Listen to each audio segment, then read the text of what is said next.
Very good morning students, welcome to the class. Today we will again continue with the fourth chapter in your history book, the era of industrialization. ठीक है, औद्योगिकरण किस तरीके से world wide जो है spread हो रहा था, किस तरीके से टेक्नोलॉजिकली प्रोग्रेस कर रही थी कंट्रीज, वो सब हम स्टडी कर रहे हैं इस चैप्टर में। आज की क्लास में हम देखेंगे जो कॉलोनीज थी, यानी कि जो उपनिवेश थे अलग अलग कंट्रीज के बनाए हुए, वहाँ पे जो है औद्योगिकरण किस तरीके से स्टार्ट हुआ। ठीक है, जो गुलाम देश जिनको बनाया हुआ था यूरोपियन कंट्रीज में, जो उपनिवेश बने हुए थे, उनमें औद्योगिकरण की जो है कैसे शुरुआत हुई। So open your history book, page number 113। उपनिवेशों में औद्योगिकरण। आइए अब भारत पर नजर डालें और देखें कि एक उपनिवेश का औद्योगिकरण कैसा होता है। यहाँ भी हम कारखाना उद्योग के साथ साथ गैर मशीनी क्षेत्र मतलब जो कॉटेज इंडस्ट्री है, जहाँ पे बिना मशीनों के काम होता है, ठीक है, पर भी ध्यान देंगे। हमारा अध्ययन मुख्य रूप से कपड़ा उद्योग तक ही सीमित रहेगा। मेनली हम जो है कॉटन टेक्सटाइल मतलब टेक्सटाइल इंडस्ट्री पे ही जो है फोकस रहेंगे, राइट। भारतीय कपड़े का युग। मशीन उद्योगों के युग से पहले अंतर्राष्ट्रीय कपड़ा बाजार में भारत के रेशमी और सूती उत्पादों का ही दबदबा रहता था। ये ऑलरेडी हमने लास्ट जो प्रीवियस चैप्टर्स थे हमारे, उसमें भी हमने देखा था कि इनिशियली क्या था, रेशम के कपड़े की और जो है सूती कपड़े की बहुत ज़्यादा डिमांड थी, भारतीय कपड़े की। ठीक है, बहुत सारे देशों में मोटा कपास पैदा होता था, लेकिन भारत में पैदा होने वाला कपास महीन किस्म का था। ठीक है, तो मतलब क्या था कि क्वालिटी वाइज काफ़ी फाइन था। अर्मेनियन और फारसी सौदागर पंजाब से अफगानिस्तान, पूर्वी फारस और मध्य एशिया के रास्ते यहाँ की चीज़ें लेकर जाते थे। यहाँ के बने महीन कपड़ों के थान ऊँटों की पीठ पर लाद कर पश्चिम उत्तर सीमा से पहाड़ी दर्रों और रेगिस्तान के पार ले जाए जाते थे। ये वो टाइम की बात है जब जो है शिप्स वगैरह नहीं होती थी, ऊँटों के थ्रू जो है लेके जा रहे थे लोग कॉटन को। मुख्य पूर्व औपनिवेशिक बंदरगाहों से फलता फूलता समुद्री व्यापार चलता था। गुजरात के तट पर स्थित सूरत बंदरगाह के जरिए भारत खाड़ी और लाल सागर के बंदरगाहों से जुड़ा हुआ था। कोरोमंडल तट पर मछलीपट्टनम और बंगाल में हुगली के माध्यम से भी दक्षिण पूर्वी एशियाई बंदरगाहों के साथ खूब व्यापार चलता था। ऊँटों के थ्रू हो रहा था रेगिस्तान में, जहाँ अफगानिस्तान, फारस और मध्य एशिया, ठीक है, और समुद्र के रास्ते जो है ये सारी आपको जो है पोर्ट्स बता दिए हैं कि कौन कौन से पोर्ट्स के थ्रू जो है व्यापार हो रहा था। ठीक है, क्लियर है। निर्यात व्यापार के इस नेटवर्क में बहुत सारे भारतीय व्यापारी और बैंकर सक्रिय थे। अब देखो, अब बिजनेस करना है तो क्या होगा, ऐसा तो नहीं है कि सिंपल जो है बुनकर है या कोई भी मशीन से बना रहा है वो सिंपली उसको ट्रेड कर देगा। बीच में जो है बहुत सारे लोग भी लगेंगे। बैंकर्स क्यों लगेंगे, क्योंकि कैपिटल की ज़रूरत है। ठीक है, एक जगह से दूसरी जगह पहुंचाने के लिए भी तो पैसा चाहिए, है ना, और फिर उसको प्रोड्यूस करने के लिए भी तो बैंकर भी इन्वॉल्व थे इसमें, और इंडस्ट्रियलिस्ट भी थे। ठीक है, वे उत्पादन में पैसा लगाते थे, चीज़ों को लेकर जाते थे और निर्यातकों तक को जो है पहुंचाते थे। ठीक है, जो एक्सपोर्टर थे उन तक ये लोग जो है माल को पहुंचाते थे, अपना पैसा लगाते थे, प्रोडक्शन करते थे इसका और फिर निर्यातकों तक पहुंचा देते थे।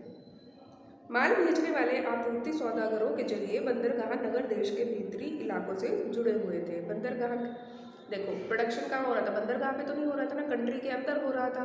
तो कंट्री के अंदर जहाँ जहाँ कॉटन का प्रोडक्शन हो रहा था, उसके जो है खेती हो रही थी, उसको उगाया जा रहा था, या जहाँ जहाँ भी कपड़ा बनाया जा रहा था, बंदरगाह डायरेक्टली उन जगहों से कनेक्टेड था। ठीक है, क्योंकि बंदरगाह के थ्रू ही उसको फिर एक्सपोर्ट किया जाता था दूसरी कंट्रीज में।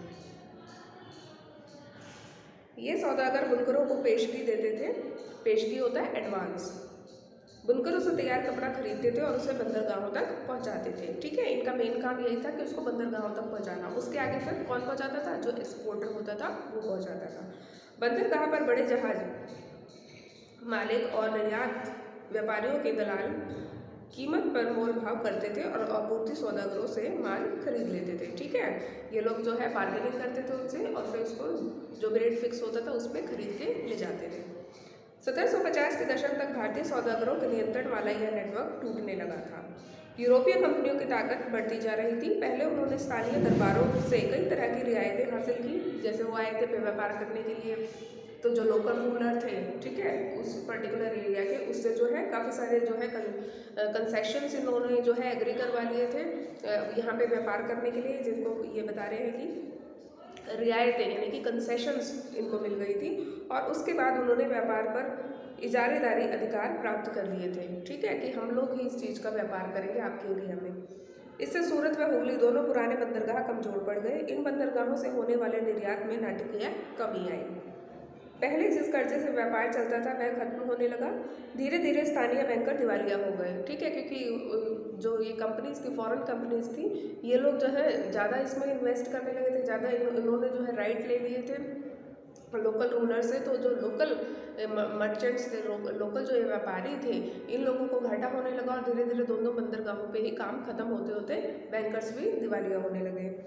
17वीं सदी के आखिरी सालों में सूरत बंदरगाह से होने वाले व्यापार का कुल मूल्य 1.6 करोड़ रुपए था। 1940 के दशक तक यह गिर कर केवल 30 लाख रुपए रह गया था। तो इस तरीके से जो है लोकल जो बिजनेस था वो इस तरीके से धीरे धीरे वैनिश हो रहा था।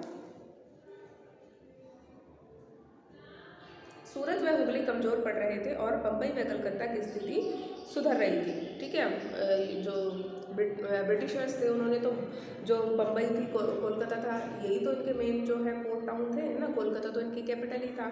तो इन्होंने बम्बई और जो कलकत्ता था उसके पोर्ट को ज़्यादा डेवलप किया, क्योंकि वहाँ से इनका जो है रूट यूरोप का ईजी पड़ता था। तो इन दोनों बंदरगाह से ये काम करना पसंद करते थे। पुराने बंदरगाहों की जगह एक नए बंदरगाहों का बढ़ता महत्व औपनिवेशिक सत्ता की बढ़ती ताकत का संकेत था। नए बंदरगाहों के जरिए होने वाला व्यापार यूरोपीय कंपनियों के नियंत्रण में था और यूरोपीय जहाज़ों के जरिए होता था, ठीक है। यूरोपीय कंपनियां कर रही थी और यूरोपियन ही जहाज जो है माल को लाते ले जाते थे। बहुत सारे पुराने व्यापारिक घराने ढह चुके थे। जो बचे रहना चाहते थे उनके पास भी यूरोपीय व्यापारिक कंपनियों के नियंत्रण वाले नेटवर्क में काम करने के अलावा कोई चारा नहीं था। यानी कि जो बिजनेसमैन थे, अब उनके पास क्या ऑप्शन था कि वो इन्हीं के साथ जो है, जो यूरोपियन कंपनीज है, इन्हीं के साथ मिलके अपने व्यापार को कंटिन्यू कर सके, क्योंकि अकेले अपने दम पे अब वो व्यापार नहीं कर सकते थे। इन बदलावों ने बुनकरों व अन्य कारीगरों की जिंदगी को किस तरह प्रभावित किया वो देखते हैं। बुनकरों का क्या हुआ। 1760 के दशक के बाद ईस्ट इंडिया कंपनी की सत्ता के सुदृढ़ीकरण की शुरुआत में भारत के कपड़ा निर्यात में गिरावट नहीं आई, ठीक है। जो जितना हम एक्सपोर्ट कर रहे थे उतना ही हो रहा था। ब्रिटिश कपास उद्योग अभी फैलना शुरू नहीं हुआ था और यूरोप में बारीक भारतीय कपड़ों की भारी मांग थी, ठीक है। ब्रिटेन जो है अभी इतना मैन्युफैक्चर नहीं कर रहा था कॉटन का, और जो हमारे जो बारीक कपास, इंडियन कपास की जो डिमांड थी वो अभी तक मार्केट में बनी हुई थी। इसलिए कंपनी भी भारत से होने वाले कपड़े के निर्यात को ही और फैलाना चाहती थी, ठीक है। इसलिए जो ईस्ट इंडिया कंपनी थी या जो भी ट्रेडिंग कंपनीज थी, ये लोग क्या चाहते थे कि मार्केट में जो है भारतीय कपड़े की ज़्यादा डिमांड है, तो हम इसी का ही निर्यात करेंगे। अभी उन लोगों ने ये नहीं सोचा था कि हम इसको अपनी कंट्री में मैन्युफैक्चर करना मशीनों के थ्रू शुरू कर दें। 1760 और 1770 के दशकों में बंगाल और कर्नाटक में राजनीतिक सत्ता स्थापित करने से पहले ईस्ट इंडिया कंपनी को निर्यात के लिए लगातार सप्लाई आसानी से नहीं मिल पाती थी। बुने हुए कपड़े को हासिल करने के लिए फ्रांसीसी, डच और पुर्तगालियों के साथ साथ स्थानीय व्यापारी भी होड़ में रहते थे। इस प्रकार बुनकर और आपूर्ति सौदागर खूब मोल भाव करते थे, ठीक है। देखो, जब बहुत सारी कंपनीज होती है तो जाहिर सी बात है बार्गेनिंग भी होगी, क्योंकि पता है कि एक खरीदने वाले बहुत सारे हैं, ठीक है। सप्लाई जो लोग बुनकर हैं, बना रहे हैं, उनके पास लिमिटेड स्टॉक है। खरीदने वाले कौन कौन हो गए, लोकल व्यापारी भी हो गए, फ्रांसीसी, डच, पुर्तगाली, ये सब हो गए, ठीक है। तो इससे क्या होता था, सौदागर जो थे वो खूब मोल भाव करते थे और अपना माल सबसे ऊंची बोली लगाने वाले खरीदार को ही बेचते थे। यानी कि अगर आपको खरीदना है और आपके पास कोई सामान है और सामने वाले को खरीदना है, सपोज 4-5 जने हैं खरीदने के लिए, तो आप किसको बेचोगे, जो आपको ज़्यादा प्राइस पे करेगा उसी को तो सेल आउट करोगे ना। तो यही चीज़ यहाँ हो रही थी। लंदन भेजे गए अपने पत्र में कंपनी के अफसरों ने आपूर्ति में मुश्किल और ऊंचे दामों का बार बार जिक्र किया है। लेकिन एक बार ईस्ट इंडिया कंपनी की राजनीतिक सत्ता स्थापित हो जाने के बाद कंपनी व्यापार पर अपने एक अधिकार का दावा कर सकती थी। राजनीतिक सत्ता मतलब कि पॉलिटिक्स में अगर वो आ गए, होल्ड अपना उन्होंने कंट्री की पॉलिटिक्स में बना लिया, तो फिर वो अपना एक अधिकार, क्योंकि देखो जो सरकार होगी, जिसकी सरकार होगी, वो तो क्या कहेगा, बाकी कंपनीज को निकाल देगा, अपना ही तो एक अधिकार कर लेगा ना उस व्यापार में, तो उनके लिए फिर आसान हो जाता। फलस्वरूप उसने प्रतिस्पर्धा खत्म करने, लागतों पर अंकुश रखने और कपास व रेशम से बनी चीजों की नियमित आपूर्ति सुनिश्चित करने के लिए प्रबंधन और नियंत्रण की एक नई व्यवस्था लागू कर दी। यह काम कई चरणों में किया गया। पहला, कंपनी ने कपड़ा व्यापार में सक्रिय व्यापारियों और दलालों को खत्म करने तथा बुनकरों पर ज्यादा प्रत्यक्ष नियंत्रण स्थापित करने की कोशिश की। कंपनी ने बुनकरों पर निगरानी रखने, माल इकट्ठा करने और कपड़ों की गुणवत्ता जांचने के लिए वेतनभोगी कर्मचारी तैनात कर दिए, जिन्हें गुमाश्ता कहा जाता है। पढ़ा था हमने पहले भी गुमाश्ता के बारे में। तो ये लोग कौन होते हैं? जो लोग बुनकरों पर निगरानी रखते हैं, माल इकट्ठा करते हैं और कपड़ों की गुणवत्ता जांचते हैं। ठीक है, ऐसे कर्मचारी जिनको ब्रिटिशर्स वेतन दे रहे थे, इनको हम गुमाश्ता कहते हैं। दूसरा, कंपनी को माल बेचने वाले बुनकरों को अन्य खरीदारों के साथ कारोबार करने पर पाबंदी लगा दी गई। ठीक है, जो भी लोग कंपनी के साथ डील करते थे उनको बोला गया कि अब आप सिर्फ हमें ही जो है अपना सामान बेचोगे, दूसरों को जो है आप सेल नहीं कर सकते। इसके लिए उन्हें पेशगी रकम दी जाती थी, यानी कि पहले ही एडवांस देके बुकिंग कर ली जाती थी। एक बार काम का ऑर्डर मिलने पर बुनकरों को कच्चा माल खरीदने के लिए कर्जा दे दिया जाता था। ठीक है, उनको ट्रैप किस तरीके से करा जा रहा था? कर्जे के थ्रू। ठीक है, कि कर्जा एक बार हमसे ले लेंगे तो ये हमारे लिए मतलब हमारे जाल में जो है फंस जाएंगे, क्योंकि फिर इनको कर्जा उतारना पड़ेगा, कर्जा उतारवाने के चक्कर में हम इनसे काम करवा लेंगे। जो कर्जा लेते थे उन्हें अपना बनाया हुआ कपड़ा गुमाश्ता को ही देना पड़ता था। ठीक है, उसे वे किसी और व्यापारी को नहीं बेच सकते थे। जैसे जैसे कर्जे मिलते गए और महीन कपड़े की मांग बढ़ने लगी, ज़्यादा कमाई की आस में बुनकर पेशगी स्वीकार करने लगे। बहुत सारे बुनकरों के पास जमीन के छोटे छोटे पट्टे थे, जिस पर वे खेती करते थे और अपने परिवार की ज़रूरतें पूरी कर लेते थे। अब वे इस जमीन को भाड़े पर देकर पूरा समय बुनकरी में लगाने लगे। अब पूरा परिवार यही काम करने लगा, बच्चे व औरतें सभी कुछ ना कुछ काम करते थे। ठीक है, जो ज़मीन थी उसको पट्टे पे दे दिया और सारे लोग जो है बुनकर का काम करने लगे।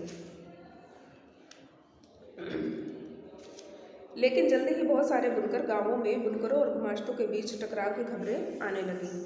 इससे पहले आपूर्ति सौदागर अक्सर बुनकर गांवों में ही रहते थे और बुनकरों से उनकी नज़दीकी ताल्लुकात होते थे। वे बुनकरों की ज़रूरतों का ख्याल रखते थे और संकट के समय उनकी मदद करते थे। नए गुमाश्ता बाहर के लोग थे, उनका गांवों से पुराना सामाजिक संबंध नहीं था। वे दंभपूर्ण व्यवहार करते थे। ठीक है, मतलब बाहर के थे तो वो उनके साथ अच्छा व्यवहार नहीं करते थे, मतलब अथॉरिटेटिव जो है उनकी टोन होती थी, वो इस तरीके से उनसे काम करवाते थे ऑर्डर देके। ठीक है, सिपाहियों व चपरासियों को लेकर आते थे और माल समय पर तैयार ना होने की स्थिति में बुनकरों को सजा भी देते थे। सजा के तौर पर बुनकरों को अक्सर पीटा जाता था और कोड़े बरसाए जाते थे। अब बुनकर ना तो दाम पर मोल भाव कर सकते थे और ना ही किसी और को माल बेच सकते थे, क्योंकि कर्जा लिया हुआ था तो मोल भाव तो कर ही नहीं सकते थे और एडवांस उनके पास आया हुआ होता था, तो इसलिए सिर्फ और सिर्फ उन्हीं को इनको माल बेचना पड़ता था। उन्हें कंपनी से जो कीमत मिलती थी वह बहुत कम थी, पर वे कर्जों की वजह से कंपनी से बंधे हुए थे। ठीक है, कर्नाटक और बंगाल में बहुत सारे स्थानों पर बुनकर गांव छोड़कर चले गए। वे अपने रिश्तेदारों के यहाँ किसी और गांव में करघा लगा लेते थे। कई स्थानों पर कंपनी और उसके अफसरों का विरोध करते हुए गांव के व्यापारियों के साथ मिलकर बुनकरों ने बगावत कर दी। कुछ समय बाद बहुत सारे बुनकर कर्जा लौटाने से इनकार करने लगे। ठीक है, उन्होंने करके बंद कर दिए और खेतों में मजदूरी करने लगे। 19वीं सदी आते आते कपास बुनकरों के सामने नई समस्याएं पैदा हो गई। पटना के आयुक्त ने क्या लिखा वो देखते हैं। ऐसा लगता है कि 20 साल पहले जहानाबाद और बिहार में कपड़ों का बड़े पैमाने पर उत्पादन होता था। जहानाबाद में यह बिल्कुल बंद हो गया है, जबकि बिहार में बहुत कम उत्पादन होता है। यह मैनचेस्टर में बनी सस्ती और टिकाऊ वस्तुओं का परिणाम है। देखो, जहाँ भी सस्ता प्रोडक्शन हो रहा होगा तो उससे क्या होगा, वो मार्केट को कैप्चर कर लेगा, जो महंगी चीज़ें हैं वो बिकनी बंद हो जाएंगी। तो ये कहते हैं कि मैनचेस्टर में जो सस्ती चीज़ें बन रही हैं और टिकाऊ भी हैं, उनका ही परिणाम है, जिससे स्थानीय निर्माता प्रतिस्पर्धा यानी कि कंपटीशन नहीं कर सकते हैं। भारत में मैनचेस्टर का आना। 1772 में ईस्ट इंडिया कंपनी के अफसर हेनरी पतुलो ने कहा था कि भारतीय कपड़े की मांग कभी कम नहीं हो सकती, क्योंकि दुनिया के किसी और देश में इतना अच्छा माल नहीं बनता। लेकिन हम देखते हैं कि 19वीं सदी की शुरुआत में भारत के कपड़ा निर्यात में गिरावट आने लगी, जो लंबे समय तक जारी रही। इन्होंने कह तो दिया कि जो है भारतीय जो कपास है, भारतीय जो कपड़ा है, उसकी मांग कभी भी कम नहीं होगी, लेकिन ये वास्तव में सच साबित नहीं होता है। 1811 से 12 के में सूती माल का हिस्सा कुल निर्यात में 33% था। 50-51 में मात्र 30% रह गया था, 30 से सीधा 3%। ऐसा क्यों हुआ, उसके निहितार्थ क्या थे, यानी कि किन कारणों से ये सब चीज़ें हुई। जब इंग्लैंड में कपास उद्योग विकसित हुआ तो वहाँ के उद्योगपति दूसरे देशों से आने वाले आयात को लेकर परेशान दिखाई देते थे। उन्होंने सरकार पर दबाव डाला कि वह आयातित कपड़े पर आयात शुल्क वसूल करे, जिससे मैनचेस्टर में बने कपड़े बाहरी प्रतिस्पर्धा के बिना इंग्लैंड में आराम से बिक सके। ठीक है, लास्ट चैप्टर में भी हमने पढ़ा था, जो लोकल व्यापारी थे उनको डर था कंपटीशन का, तो उन्होंने क्या कहा, आप इन पे जो है इम्पोर्ट ड्यूटी लगाना शुरू कीजिए, जो भी माल बाहर से आता है। ठीक है, दूसरी तरफ उन्होंने ईस्ट इंडिया कंपनी पर दबाव डाला कि वह ब्रिटिश कपड़ों को भारतीय बाजारों में बेचे। ठीक है, 19वीं सदी की शुरुआत में ब्रिटेन के वस्त्र उत्पादों के निर्यात में नाटकीय वृद्धि हुई। 18वीं सदी के आखिर में भारत में उत्पादों का न के बराबर निर्यात होता था। 1850 तक आते आते सूती का आयात भारतीय आयात में 31% रह चुका था। 1870 तक यह आंकड़ा 50% तक ऊपर चला गया, यानी कि जो चीज़ हम पहले एक्सपोर्ट कर रहे थे, अब वही चीज़ हम इंपोर्ट करने लगे। इस प्रकार भारत में कपड़ा बुनकरों के सामने एक साथ दो समस्याएं थी। उनका निर्यात बाजार ढह रहा था, बेच ही नहीं पा रहे थे वो, और स्थानीय बाजार सिकुड़ने लगा था। ना तो लोकली बेच सकते थे और बाहर से भी मतलब जो है एक्सपोर्ट नहीं कर सकते थे, क्योंकि बाहर डिमांड नहीं थी, और बाहर का कपड़ा सस्ते दाम पे यहाँ पे मिल रहा था, इसलिए लोकल मार्केट भी उनकी खत्म हो रही थी। स्थानीय बाजार में मैनचेस्टर के आयातित मालों की भरमार थी। ठीक है, कम लागत पर मशीनों से बनने वाले आयातित कपास उत्पाद इतने सस्ते थे कि बुनकर उनका मुकाबला नहीं कर सकते थे। इतने सस्ते में वो लोग जो है ब्रिटेन में चीज़ों को प्रोड्यूस कर रहे थे कि लोकल जो लोकल जो बुनकर थे वो उतनी कॉस्ट पे कभी बना ही नहीं सकते थे उसको। 1850 के दशक तक देश के ज़्यादातर बुनकर इलाकों में गिरावट और बेकारी के ही हिस्सों की भरमार थी। 1860 के दशक में बुनकरों के सामने नई समस्या खड़ी हो गई, उन्हें अच्छी कपास नहीं मिल पा रही थी। जब अमेरिकी गृह युद्ध शुरू हुआ और अमेरिका से कपास की आमद बंद हो गई, तो ब्रिटेन भारत से कच्चा माल मांगने लगा। पहले अमेरिका से खरीद रहा था ब्रिटेन, लेकिन वहाँ पे जब गृह युद्ध हुआ तो फिर भारत से मांगने लगा। भारत से कच्चे कपास के निर्यात में इस वृद्धि से उसकी कीमत आसमान छूने लगी। भारतीय बुनकरों को कच्चे माल के लाले पड़ गए, उन्हें मनमानी कीमत पर कच्ची कपास खरीदनी पड़ती थी। ऐसे सूरत में बुनकरी के सहारे पेट पालना संभव नहीं था, यानी कि कच्ची कपास के रेट लगातार बढ़ते जा रहे थे। क्यों? क्योंकि ब्रिटेन में उसकी मांग लगातार बढ़ रही थी। 19वीं सदी के आखिर में बुनकरों और कारीगरों के सामने एक और समस्या आ गई। अब भारतीय कारखानों में उत्पादन होने लगा और बाजार मशीनों से बनी चीज़ों से पट गया था। ऐसे में बुनकर उद्योग किस तरह कायम रह सकता था। फैक्ट्रियों का आना। बम्बई में पहली कपड़ा मिल 1854 में लगी और 2 साल बाद उसमें उत्पादन होने लगा। 1862 तक वहाँ ऐसी 4 मिलें काम कर रही थी, उनमें 94,000 तकलियाँ और 2,150 करघे थे। उसी समय बंगाल में जूट मिल खुलने लगी। वहाँ देश की पहली जूट मिल 1855 में और दूसरी 7 साल बाद 1862 में चालू हुई। ये बता रहे हैं कि किस तरीके से जो है इंडस्ट्रियलाइजेशन शुरू हुआ फिर भारत में। ठीक है, फैक्ट्रियाँ किस तरीके से खुली। उत्तरी भारत में एल्गिन मिल 1860 के दशक में कानपुर में खुली। इसके साल भर बाद अहमदाबाद की पहली कपड़ा मिल भी चालू हो गई। 1874 में मद्रास में पहली बार कताई और बुनाई मिल खुल गई।